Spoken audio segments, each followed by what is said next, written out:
2024 September నెల 16 నుండి 30 వరకు కుంభరాశికి ఫలితాలు.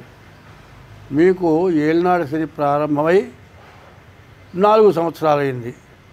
జన్మంలో శని అప్పులు చేయిస్తాడు, బాగా బాధలు పెడతాడు, డబ్బు నష్టపరుస్తాడు, చాలా కష్టాలు, అష్ట కష్టాలు అంటారు, 8 రకాల కష్టాలు. పిల్లల మాట వినరు, భార్య మాట వినరు, ఉద్యోగం చేసే చోట ఉద్యోగం సరిగా ఉండదు, రావాల్సిన డబ్బులు రావు, రకరకాలైన ఇంట్లో వ్యాధులు, విపరీతమైన ఖర్చులు, ఎంత ఉన్నా డబ్బులు చాలవు, ఎంత అప్పు తెచ్చినా మిగలదు. ఇట్లాంటి కష్టమైన రోజులు బాగా ఉన్నాయి. కాబట్టి ఈ సంవత్సరం పాటు అష్టమాది జన్మంలో ఉన్నటువంటి శని వల్ల చాలా కష్టాలు ఉన్నాయి. కాబట్టి ఈ రాశివాడు ఎంత జాగ్రత్త పడితే అంత మంచిది.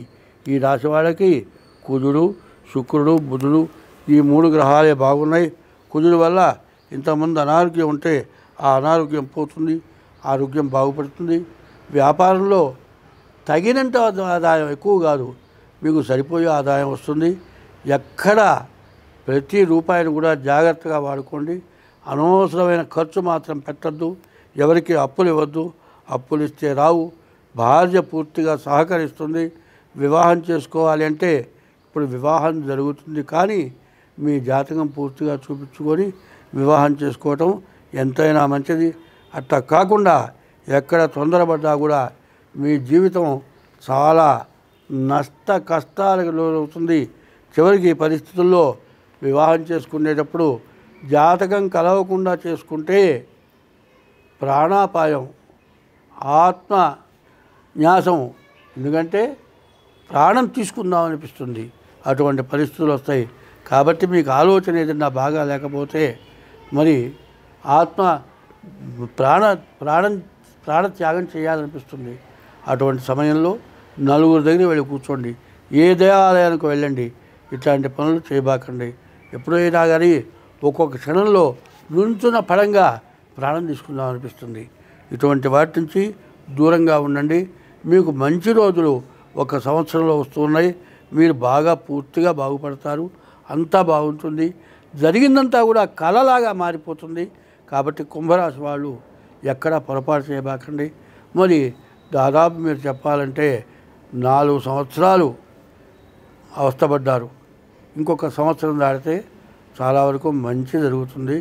కాబట్టి మీరు చెప్పింది చేయండి. ఇంకా మీ జాతకం చూపించుకోకపోతే మీ జాతకం చూపించుకోండి.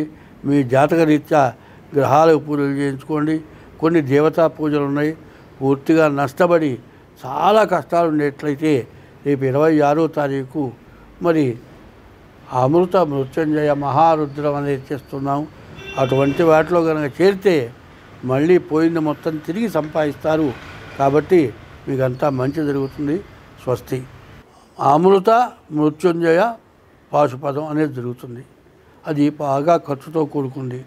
ఉదయం నుంచి సాయంత్రం దాకా జరుగుతుంది. ఎటువంటి బాధలు, ఎటువంటి వ్యాధులు, ఎటువంటి అప్పులు, ఎటువంటి సమస్యలు ఉన్నా అందులో మీ గోత్రనామాలతో ఆ పూజ జరిగితే అన్ని రకాల బాధలు కూడా నివృత్తి అవుతాయి. మీరెవరైనా దాంట్లో పాల్గొనదలుచుకున్న వాళ్ళు ఎవరైనా ఉండేట్లయితే మా ఫోన్ నెంబర్కి ఫోన్ చేసి దానికి తగినటువంటి పారితోషికం చెల్లించి ఆ పూజలో మీరు పాల్గొనవచ్చు. స్వస్తి.